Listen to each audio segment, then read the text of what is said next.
Esther. Esther is quite unique in the Bible. It's kind of a historical book, but it's also kind of a parable.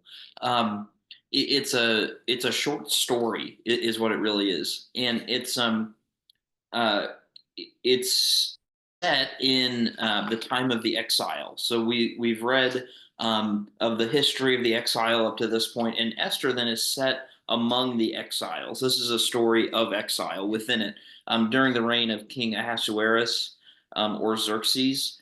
Um, so depending on what translation you read, you might see either one of those names. So Xerxes, when we look back at the history books, Xerxes is typically the name that is used for this king. But in the Hebrew tradition, the guy's name is Ahasuerus. Um, but it's the same guy. It's the same guy. It's just a linguistic thing. So we're talking 486 to 465 BC. This was a real king. This is probably more of a parable than anything else, but this was a real king. It's uh, to be taken seriously, if not historically literally. So the story goes like this: Esther, who is a young orphan, secretly she's Jewish. Remember, this is in exile in Persia.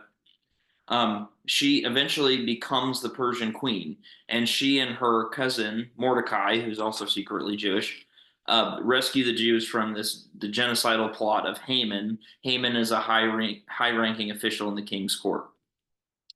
So the theme here is ironic reversal. So whatever the expected outcome is, it's reversed. Um, so a little bit of a deeper dive into how this goes down, and these are sort of the middle chapters. So Mordecai, as a good Jew, refuses to bow to Haman. Now Haman is this sort of power-hungry, bloodthirsty guy. He's a bigwig in the king's court.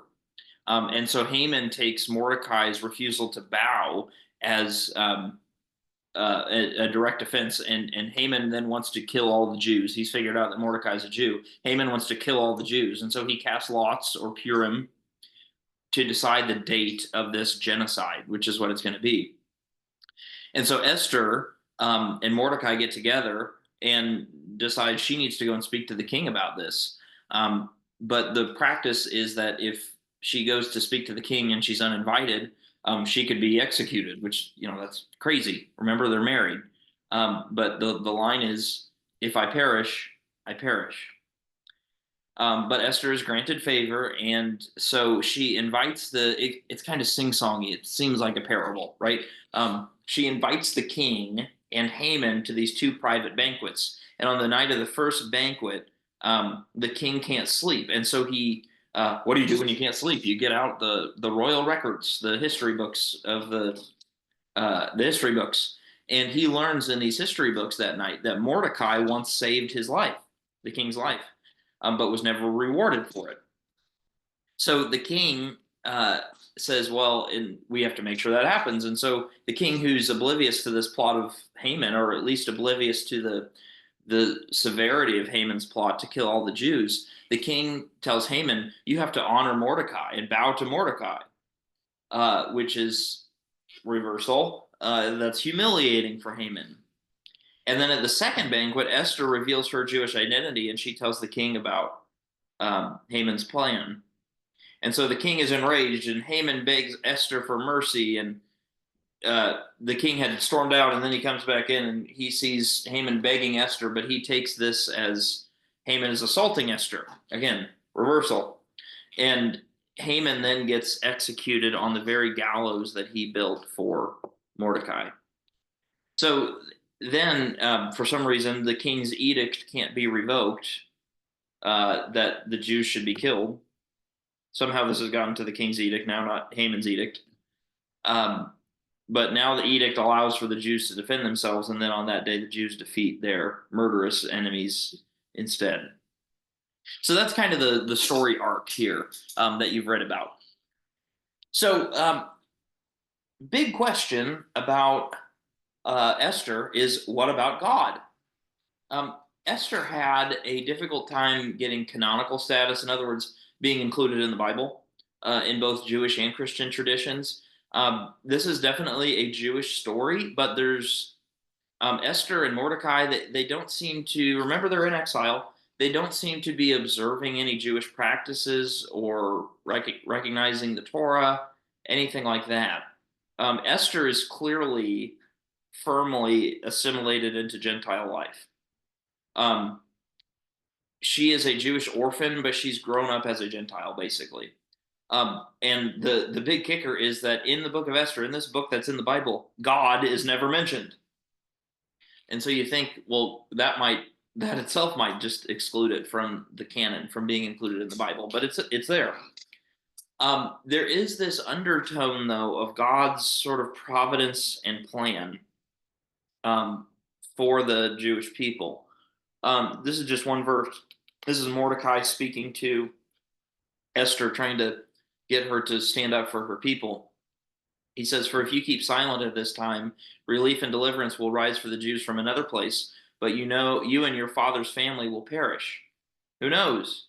Perhaps you've come to royal dignity. Perhaps you've come into the king's family for a time such as this.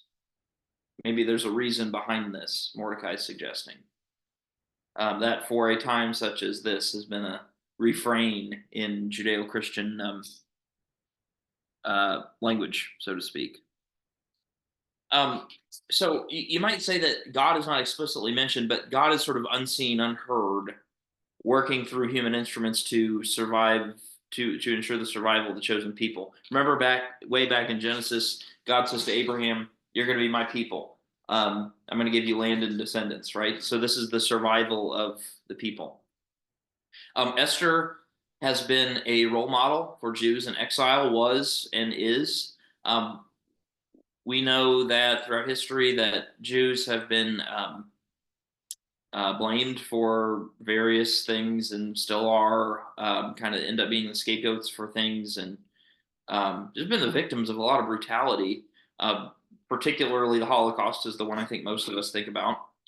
Um, Esther was sort of literature for liberation, you might say, for Jews during the Holocaust. They would remember Purim, which is then the festival, which is the remembrance of Esther's story, kind of uh, their way of celebrating today the deliverance of God's delivering the Jews. Esther was this bit of spiritual resistance, remembering God's hidden providence. You might imagine, if you can imagine such a thing, um, being in a concentration camp and asking, "Where is God?" Right? And there's parallels there with being in exile and Esther and Mordecai. And the big thing might just have been, we've been here before, right? Our ancestors in faith, the Jewish people would say, have been here before.